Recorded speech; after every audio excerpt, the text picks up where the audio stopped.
जय श्री राम।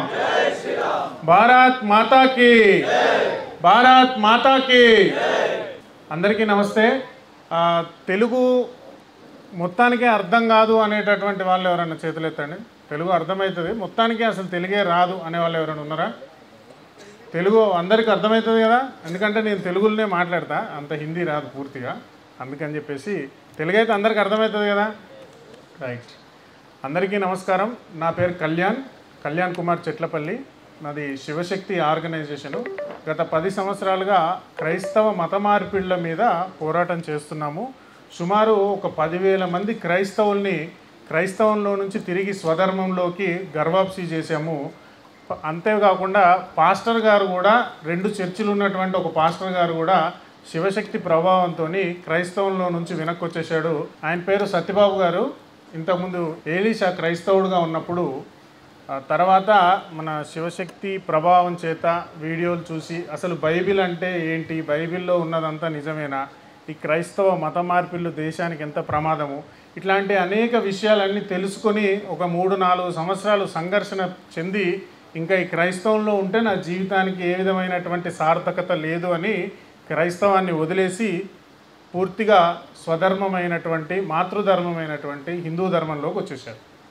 అయితే ఈరోజు హిందూ రాష్ట్ర సేన అంటే భారతదేశం అసలు హిందువులది, హిందూ రాష్ట్ర సేన అనేటటువంటి కొంతమంది యువకుల సమ్మేళనం భారతదేశంలో హిందూ చైతన్యాన్ని ముందుకు తీసుకెళ్లాలనేటటువంటి సంకల్పంతో ఈ సభను నిర్వహించడం జరుగుతుంది। దీనికి నిర్వహిస్తున్నటువంటి తమ్ముళ్ళందరికీ ప్రత్యేకమైనటువంటి అభినందనలు।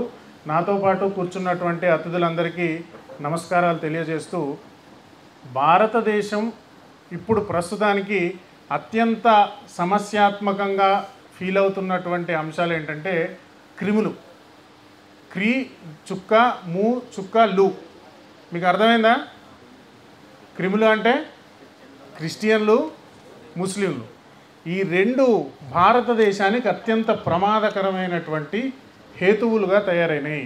క్రైస్తవులు ఒక పక్క ఉన్నటువంటి హిందూ సమాజాన్ని మత మార్పిడులు చేసుకుంటూ హిందువుల్ని మానసిక బానిసలుగా చేసుకుంటూ విదేశీ భావజాలానికి బానిసలుగా చేస్తుంటే క్రైస్తవ పాస్టర్లు ముల్లాలు భారతదేశంలో ఉన్నటువంటి ముస్లింలను రెచ్చగొట్టి, ముస్లిం యువకుల్ని రెచ్చగొట్టి ఈ భారతదేశంలో లవ్ జిహాదులు ఒకవైపు, ఇంతకుముందు చైతన్ జనార్దన్ గారు చెప్పినట్టుగా హలాల్ అనేటటువంటి ఒక రకమైన ఆర్థికపరమైన యుద్ధం ఒకవైపు, ఈ విధంగా రకరకాలుగా యుద్ధం చేస్తూ హిందూ సమాజాన్ని క్షీణింపజేయాలని గజ్వే హింద్ అంటే మిగిలి ఉన్నటువంటి భారతదేశాన్ని కూడా ఇస్లామిక్ దేశంగా మార్చాలనేటటువంటి కుట్రతో ముస్లింలు 100 సంవత్సరాలుగా పనిచేస్తూనే ఉన్నారు। భారతదేశంలో ఖిలాఫత్ మూమెంట్ అని ఒక మూమెంట్ జరిగింది, మీకు ఎవరికైనా ఐడియా ఉందా? టర్కీలో ఖలీఫాని నియమించాలి అని చెప్పేసి భారతదేశంలో ఉన్నటువంటి ముస్లింలందరూ ఆ రోజుల్లో ర్యాలీలు ధర్నాలు చేస్తే ఆ సంఘటనల తర్వాత ఈ దేశంలో ఉన్నటువంటి హిందూ సమాజము చాలా తీవ్ర మనోవేదనకు గురైంది। ఇప్పుడు కూడా బంగ్లాదేశ్లో ఖలీఫా రాజ్యం తీసుకురావాలనేటటువంటి ర్యాలీలు ధర్నాలు జరుగుతున్నాయి। 1911 సుమారు ఆ టైంలో ఖిలాఫత్ మూమెంట్ జరిగినప్పుడు ఆ టైంలో కాంగ్రెస్ ప్రభుత్వము ఖిలాఫత్ మూమెంట్కి సపోర్ట్ చేసింది। అది జరిగిన తర్వాత 3 ముఖ్యమైనటువంటి విషయాలు జరిగినాయి। ఒకటి, ముస్లిం సమాజము హిందువులతో మేము కలిసి ఉండము, మాకు ప్రత్యేకమైనటువంటి దేశం కావాలి అని ఈ దేశాన్ని ముక్కలు చేసేటటువంటి యుద్ధాన్ని మొదలుపెట్టారు। 2, హిందూ సమాజం అంటే సెక్యులర్ హిందువులు కాకుండా నిజంగా హిందూ ధర్మం గురించి ఆలోచించేటటువంటి సావర్కర్ గారు లాంటి వాళ్ళు, హెగ్డేవార్ గారు లాంటి వాళ్ళు ఈ దేశం హిందువులకు తీవ్రమైనటువంటి అన్యాయం జరిగే అవకాశం ఉంది, ఈ ఖలీఫా మూమెంట్ చూసిన తర్వాత భవిష్యత్తులో హిందూ సమాజం చాలా తీవ్రమైనటువంటి ప్రమాదంలోకి నెట్టబడుతుంది అని ఊహించి సావర్కర్ గారు హిందుత్వం అనేటటువంటి పుస్తకాన్ని రాసి హిందూ మహాసభను స్థాపించడం, హెగ్డేవార్ గారు ఆర్ఎస్ఎస్ రాష్ట్రీయ స్వయం సేవక్ సంఘ్ అనేటటువంటి సంఘాన్ని స్థాపించడం కూడా అప్పుడే జరిగింది। నిజంగా అప్పుడు కనుక హైందవులు, హిందూ వీరులు, హిందుత్వం గురించి ఆలోచించేటటువంటి ఇలాంటి మహనీయులు ఆలోచించకపోతే నిజంగా ఈరోజు మనం ఇక్కడ కూర్చొని మాట్లాడుకుని ఉండేటోళ్ళం కాదు। ఎంత దుర్మార్గమైనటువంటి పరిస్థితుల్లోకి హిందూ సమాజం నెట్టివేయబడేది అంటే బంగ్లాదేశ్లో ఇప్పుడు హిందువులు ఏ విధమైనటువంటి దుర్భర పరిస్థితులను అనుభవిస్తున్నారో భారతదేశంలో కూడా హిందువులు అదే దుర్భరమైనటువంటి పరిస్థితులు ఏర్పడేటటువంటి పరిస్థితి ఉంది. దాన్ని ఎదుర్కోవడానికి హిందూ సమాజము ఎల్లప్పుడూ ఎప్పుడూ సిద్ధంగా ఉండాలి. హిందూ అంటేనే ఏంటి అనేటటువంటిది మనల్ని గత 70 సంవత్సరాలుగా, నిజానికి మనకు భారతదేశంలో హిందువులకి 200 సంవత్సరాలు క్రిస్టియన్ పాలనలో కన్నా 800 సంవత్సరాలు లేదా 700 సంవత్సరాలు ఇస్లామిక్ పాలనలో కన్నా ఈ 70 సంవత్సరాలు రాజ్యాంగ పాలనలో, సెక్యులర్ రాజ్యాంగ పాలనలో అత్యంత నష్టం వాటిల్లింది. ఎందుకంటే మనం హిందూ అని గర్వంగా చెప్పుకునేటటువంటి పరిస్థితి చాలా తక్కువ సందర్భాలలో. గత 20 సంవత్సరాలు నా చిన్నప్పుడు కూడా హిందుత్వము అంటే సెక్యులర్గా ఉండేటటువంటి వాడే హిందువు, అన్ని మతాల్ని గౌరవించేటటువంటి వాడు హిందువు, అన్ని మతాలు సమానము, యేసు ఒకడే, అల్లా ఒకడే, రాముడు ఒకటే అనేటటువంటి దుర్బోధలు, తప్పుడు మాటలు చెప్పి చెప్పి చెప్పి మన బ్రెయిన్ని వాష్ చేసి చేసి మనల్ని మానసికంగా బానిసలు చేసిండు. అసలు యేసుకి, అల్లాకి, రాముడికి సంబంధమే లేదు, నన్ను నమ్మనటువంటి వాళ్ళని రాళ్లతో కొట్టి చంపండి అని బైబిల్ చెప్తుంది, నన్ను నమ్మనటువంటి వాళ్ళని రాళ్లతో కొట్టి చంపండి అని ఖురాన్ చెప్తుంది. అఫ్కోర్స్ బైబిలు ఖురాను రెండు ఒకటే. ఇలా చెప్పేటటువంటి ఇతర మత గ్రంథాలకి హిందుత్వం గురించి లోకా సమస్త సుఖినోభవంతు అని చెప్పేటటువంటి హిందూ ధర్మ గ్రంథాలకి ఏమైనా పొంతనుందా? మరి ఎవడు పుట్టించాడు? అన్ని మతాల సారం ఒకటే అని చెప్పినటువంటి వాడెవడు? అన్ని మతాల దేవుళ్ళు చెప్పేది ఒకటే అని చెప్పేవాడెవడు? అన్ని మతాల గ్రంథాలు చెప్పేది ఒకటే అని చెప్పినటువంటి ఎవడు? అది మనకు తెలియదు. అంటే మనల్ని మానసికంగా బానిసలుగా తయారు చేసి మనల్ని బజ్జో పెడుతున్నారు. కోళ్ళని మేకల్ని పడుకోబెట్టినట్టుగా మనల్ని బజ్జో పెట్టేటటువంటి ప్రయత్నం చేస్తున్నారు. గత 60-70 సంవత్సరాలుగా సోకాల్డ్ సెక్యులర్ పార్టీలు, సోకాల్డ్ సెక్యులర్ నాయకులు హిందువులు చైతన్యవంతం అవ్వాలి. గత 10 సంవత్సరాలుగా నాకున్నంత వరకు, ఇంతకు ముందు చైతన్యవంతమైనటువంటి సమాజం చాలా ఒక 60-70 సంవత్సరాల క్రితం ఉండేది స్వతంత్రమైన కాలంలో. కానీ ఇప్పుడిప్పుడే బీజేపీ కేంద్ర ప్రభుత్వంలో అధికారంలోకి వచ్చిన తర్వాతనే యువత కూడా హిందుత్వం కోసం పని చేయాలి అనేటటువంటి తపనతో ఈ కాలంలో ముందుకు రావడం జరుగుతుంది. ఇంతకుముందు 10 సంవత్సరాల క్రితం, 12 సంవత్సరాల క్రితం నిజంగా హిందుత్వం కోసం పనిచేయడం అనేది చాలా కష్టమైనటువంటి పని. శశిధర్ అన్నకు బాగా అనుభవం. గత 30 సంవత్సరాలుగా 25 సంవత్సరాలుగా వాళ్ళు ఇదే ఫీల్డ్లో ఉన్నారు. నేను వచ్చి 10-12 ఏళ్ళు అయింది. కానీ ఇంతకుముందు మేము స్టార్ట్ చేసినప్పుడు కూడా హిందుత్వం కోసం పనిచేయడం చాలా కష్టమైనటువంటిది. హిందుత్వం అంటారు, మీరేం మా పని చేస్తారా బాబు అని. కానీ ఇప్పుడు మనకు అన్ని విధాలుగా కొంచెం ఒక దారి దొరికింది, ఒక స్పష్టత దొరికింది. హిందుత్వం గురించి పనిచేసేటటువంటి అవకాశాలు మెండుగా ఉన్నాయి. చట్టాన్ని ఉపయోగించుకోవచ్చు. మన కోసం మాట్లాడేటటువంటి 10 మంది హిందూ యువకులు, మనతో వచ్చేటటువంటి 10 మంది హిందూ యువకులు తయారయ్యారు. ఆర్గనైజేషన్స్ పెరిగినాయి. హిందుత్వం గురించి మాట్లాడేటటువంటి అవకాశం పెరిగింది. ఈ సమయాన్నే మనం ఒడిసి పట్టుకొని భవిష్యత్తులో ఏర్పడబోయేటటువంటి ప్రమాదాన్ని ఏదైతే ఉందో ఆ ప్రమాదాన్ని చాలా బలంగా ఎదుర్కోవాలి. 2047 కల్లా భారతదేశాన్ని ఇస్లామిక్ రాజ్యంగా స్థాపించాలని చెప్పేసి పాపులర్ ఫ్రంట్ ఆఫ్ ఇండియా అనేటటువంటి ఒక ఇస్లామిక్ ఆర్గనైజేషను సిద్ధమైంది. దానికోసం కొన్ని లక్షల మందిని రిక్రూట్ చేసుకోవాలని వాళ్ళు సిద్ధమయ్యారు. దాన్ని 2 సంవత్సరాల క్రితం కేంద్ర ప్రభుత్వం ఆ ఆర్గనైజేషన్ని బ్యాన్ చేసింది. ఎన్ని సంవత్సరాలు బ్యాన్ చేసింది తెలుసా? మీకు ఎవరికైనా ఐడియా ఉందా? 5 ఇయర్స్ బ్యాన్ చేసింది. అంటే 5 ఇయర్స్ తర్వాత కనుక సెంట్రల్ గవర్నమెంట్లో మార్పు వచ్చి ఏదైనా కాంగ్రెస్ ప్రభుత్వం వచ్చిందనుకోండి, మళ్ళీ ఆ ఆర్గనైజేషన్ స్టార్ట్ అవుతుంది. దాని లక్ష్యం ఏంటి? 2047 కల్లా భారతదేశాన్ని ఇస్లామిక్ దేశంగా మార్చాలి. ఇస్లామిక్ దేశంగా మార్చాలంటే ఏం చేయాలి? వాళ్ళు పాపులేషన్ పెంచుకోవడం ఒక రకం, ఉన్న పాపులేషన్ని, ఉన్న హిందువుల్ని మార్చడం, రలీవ్ గలీవ్ చెలివ్, అయితే మారు, లేకపోతే పారిపో, లేకపోతే చచ్చిపో, ఇలాంటి అల్టిమేట్ సిద్ధాంతాలతో వాళ్ళు సిద్ధంగా ఉన్నారు. ఇప్పటికీ చాలామంది పాపులర్ ఫ్రంట్ ఆఫ్ ఇండియాకు సంబంధించినటువంటి శిక్షణ పొందినటువంటి కార్యకర్తలు మన 2 తెలుగు రాష్ట్రాల్లో చాలామంది ఉన్నారు. హిందూ అనేటటువంటి ఒక సిద్ధాంతాన్ని కాపాడడానికి మన పూర్వీకులు నిజంగా ప్రాణాలకు తెగించి కొన్ని వేల సంవత్సరాలుగా హిందుత్వాన్ని కాపాడుకుంటూ వచ్చారు. ఆ సంస్కృతిని, ఆ సాంప్రదాయాల్ని మనం భావితరాలకు గనక మనం అందించకపోతే నిజంగా మనం భావితరాలకు నమ్మక ద్రోహం చేసినటువంటి వాళ్ళమే అవుతాము. ఆ విషయాన్ని ప్రతి ఒక్కరూ గుర్తుపెట్టుకోండి. రెండు స్ట్రైట్గా సూటిగా సుత్తి లేకుండా చెప్పాలి అంటే రెండు ముఖ్యమైనటువంటి అంశాలు. ఒకటి మత మార్పిడి. ఫస్ట్ భారతదేశానికి అత్యంత ప్రమాదకరమైనటువంటి ఒకటి మత మార్పిడి, రెండు ఇస్లాం. ఇస్లాంలో వాడు ఏం చేసినా ప్రమాదమే. అసలు దాని గురించి ఇంకా స్పష్టంగా ఇది వాడు చేసింది తప్పు కాదు. గడ్డం పెంచుకునేటటువంటి ఆలోచన ఉన్నటువంటి ప్రతివాడు వాడు అల్లాని మెప్పు పొందడానికి, స్వర్గంలో 72 మంది కన్యలతో సుఖించడానికి సాటి అన్యమతస్థుడు ఎవరైతే ఉన్నారో ఆ అన్యమతస్థుని అయితే చంపాలి, లేకపోతే మతం మార్చాలి, లేకపోతే అన్యమతస్థులకు సంబంధించినటువంటి స్త్రీలను పెళ్లి చేసుకోవాలి. చేసుకుంటే వాడికి 72 మంది కన్యల్ని స్వర్గంలో నేను నీకు ఇస్తాను అని ఖురాన్లో అల్లా వాడికి ప్రామిస్ చేశాడు. ఇది ఖురాన్లో స్పష్టంగా ఉంది. అంటే ఈ రెండు ప్రమాదాలు ఏవైతే ఉన్నాయో ఈ రెండు ప్రమాదాలని మనం ఎదుర్కోవాల్సినటువంటి అవసరం ఉంది. ఒక్క వ్యక్తిని కూడా, మన కుటుంబంలో ఉన్నటువంటి ఒక్క వ్యక్తిని కూడా మతం మారకుండా చూసుకోవాల్సినటువంటి బాధ్యత మనకుంది. మతం మారినటువంటి వాడిని వెనక్కి తీసుకురావాల్సినటువంటి బాధ్యత మనకుంది. ప్రతి ఒక్క హిందువు మతం మారినటువంటి హిందువుని వెనక్కి తీసుకుని రావాలి. అది మన బాధ్యత.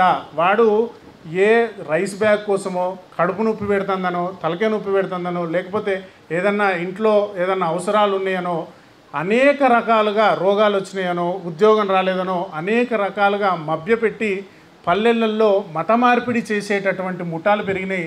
వాళ్లకు మత మార్పిడి చేయడానికి విదేశాల నుంచి డబ్బులు వస్తున్నాయి. ఇక్కడ మతం మారినటువంటి క్రైస్తవులు వాళ్ళు సంపాదించిన దాంట్లో 10% దశమ భాగాలు పాస్టర్లకు ఇస్తారు.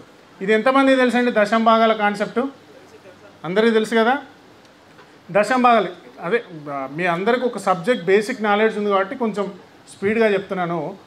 ఈ దశమ భాగాలు అనే కాన్సెప్ట్ వల్ల వాడికి డబ్బులు వస్తున్నాయి. వాడు ఆర్థికంగా పరిపుష్టి పొందుతున్నాడు. ఆ డబ్బులతో వాడు మళ్ళీ ఇంకో ఊరికి వెళ్ళి మతం మారుతున్నాడు. ఇంకో ఊరిలో వాడి వల్ల మతం మారినవాడు మళ్ళీ వాడి చర్చికి నెలకు 500 1000 రూపాయలు పంపుతున్నాడు. విదేశాల నుంచి ఇక్కడ చాలామందిని మతం మార్చానని వాడు మళ్ళీ డబ్బులు తెచ్చుకుంటున్నాడు.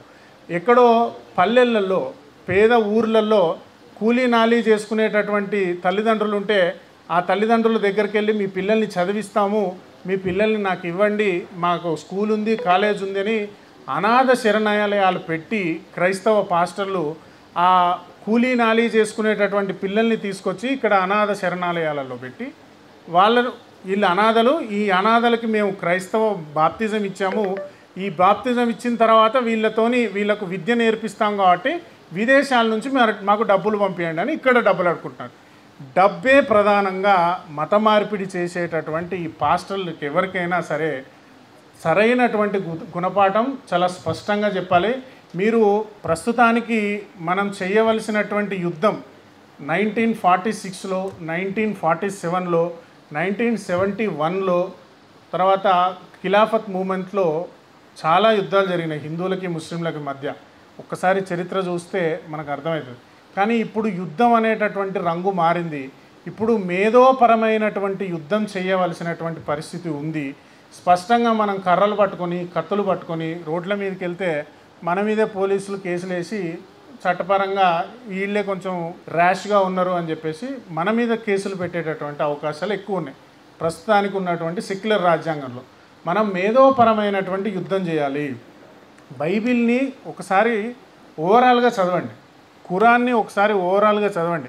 బైబిల్లో ఉన్నటువంటి ముఖ్యమైన అంశాలు ఏమున్నాయో ఒక పేపర్లో కానీ పాంప్లెంట్లో కానీ ఏదో రకంగా మొబైల్లో కానీ పెట్టుకోండి.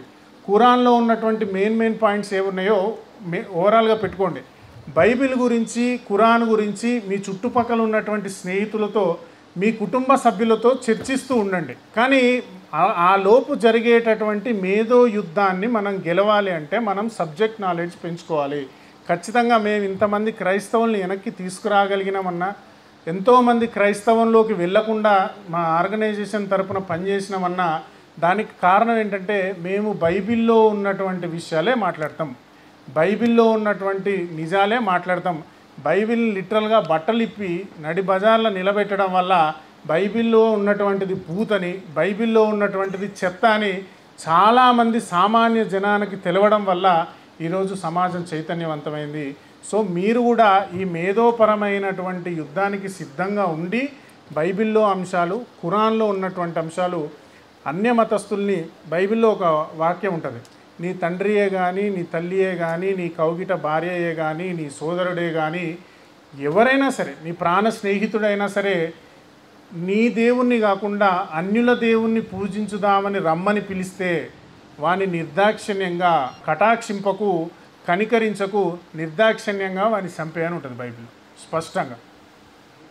ఖురాన్లో కూడా 151 అనుకుంటా, 3వ అధ్యాయం 151 అనుకుంటా సూర, దాంట్లో కూడా రంజాన్ నెల ముగిసిపోయిన తర్వాత, అంటే పవిత్ర మాసములు రోజులు ముగిసిపోయిన తర్వాత నీ శత్రువు అంటే ఎవరో కాదు, అల్లాని పూజించినటువంటి వాళ్ళని చంపేయండి. ఇంకా దాంట్లో ఏ విధమైన అరమరికలు ఉండవు. ఏదో క్యాజువల్గా నీ మీద యుద్ధం చేసేవాడిని చంపేయండి, లేకపోతే మీకు వ్యతిరేకంగా ఉన్నవాడిని చంపేయండి, లేకపోతే మీకు నచ్చని వాడిని చంపేయండి, ఇట్లేం లేదు. అల్లాని పూజించినటువంటి వాళ్ళని చంపేయండి అనేది స్పష్టంగా ఉంటుంది. సో ఇలాంటి వాక్యాలు ఉన్నటువంటి బైబిల్, ఇలాంటి వాక్యాలు ఉన్నటువంటి ఖురాన్లు పట్టుకొని వాడు మన పక్కన కూర్చొని హమ్ సభీ ఏక్ హై, హిందూ ముస్లిం బాయ్ హై అంటే నమ్మడానికి అయితే మనమన విధవలమై ఉండాలి, నమ్మించడానికి వాడన విధవై ఉండాలి.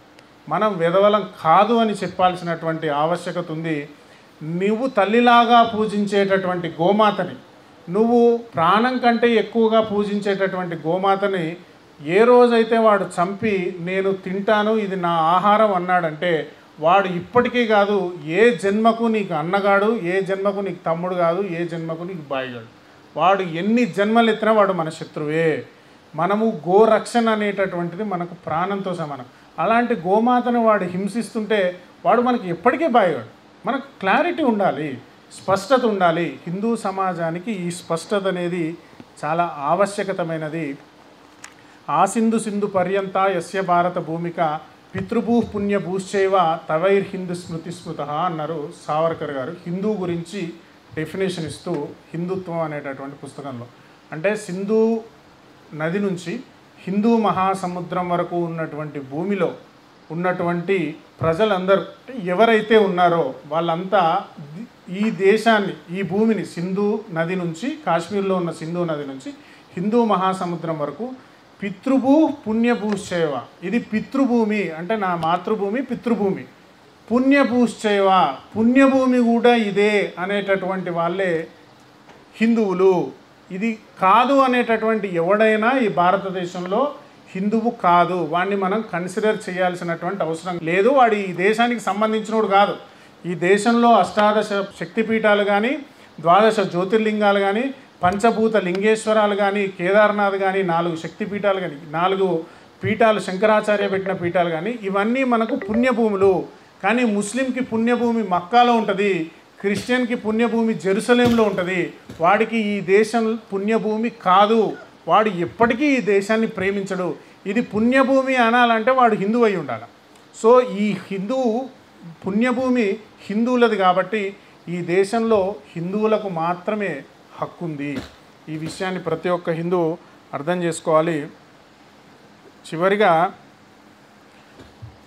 భారతదేశంలో అంటే మీరు చాలామంది ఇప్పుడు పాకిస్తాన్లో కానీ బంగ్లాదేశ్లో కానీ హిందువుల మీద దాడులు జరుగుతున్నాయని తెలుసా మీకు? చేతులు ఎత్తండి. స్పష్టత ఉంది కదా ఆ విషయంలో స్పష్టత ఉంది కాబట్టి మీరు ఇక్కడికి వచ్చిర్రు. ఆ విషయంలో చాలామందికి స్పష్టత లేనటువంటి హిందువులు ఎవరిళ్లలో వాళ్ళు సినిమాలు చూస్తున్నారు. ఐపీఎల్ స్టార్ట్ అయి ఉంటుంది, ఇంకా కాలేదనుకుంటా, ఐపీఎల్ కూడా చూస్తున్నారు. ఎవరి పనుల్లో వాళ్ళు, ఎవరి ఫ్యామిలీ ఫంక్షన్స్లలో, పర్సనల్ ఎజెండాలలో వాళ్ళు ఉన్నారు. కానీ వాళ్లకు ఎన్నో అనుభవాలు ఉన్నాయి. మీరు కొన్ని పుస్తకాలు కనుక చదివేది ఉంటే ఈ చరిత్రకు సంబంధించినటువంటి పాకిస్తాన్ పార్టీషన్ అప్పుడు కానీ, బంగ్లాదేశ్ దేశం ఏర్పడేటటువంటి సమయంలో కానీ చరిత్ర పుస్తకాలు చదివేది ఉంటే ఏ హిందూ ఇంట్లో పనిచేసేటటువంటి ముస్లిం వ్యక్తి ఎవడైతే ఉన్నాడో వాడే చాలా క్రూరంగా ఆ హిందూ కుటుంబాన్ని చంపేసి వాడి ఆస్తిని, వాడి ఇంట్లో ఆడపిల్లల్ని లాక్కొని ఆ ప్రాపర్టీని మొత్తం ఆక్యుపై చేసుకున్నటువంటి సందర్భాలు కొన్ని వందలు ఉన్నాయి పాకిస్తాన్లో, బంగ్లాదేశ్. Recorded evidences. బంగ్లాదేశ్లో హిందూ నరమేధం అని మేము ఒక పుస్తకం రాస్తున్నాము.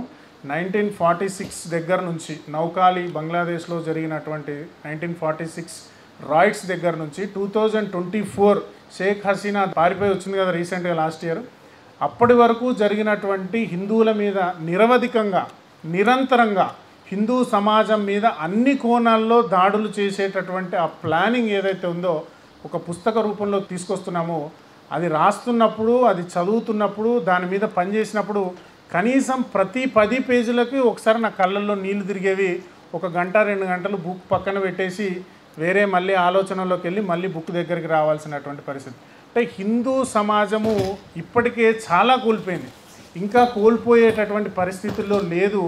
హిందువులు సంఘటితం అయితే తప్ప, హిందువులు ఒక్కటైతే తప్ప ఈ హిందూ సమాజాన్ని భావితరాలకు మనం హిందూ సంస్కృతి సాంప్రదాయాల్ని అందించలేము. మనం నచ్చినా మనకు నచ్చకపోయినా ఈ యుద్ధం మనం కోరుకున్నది కాదు.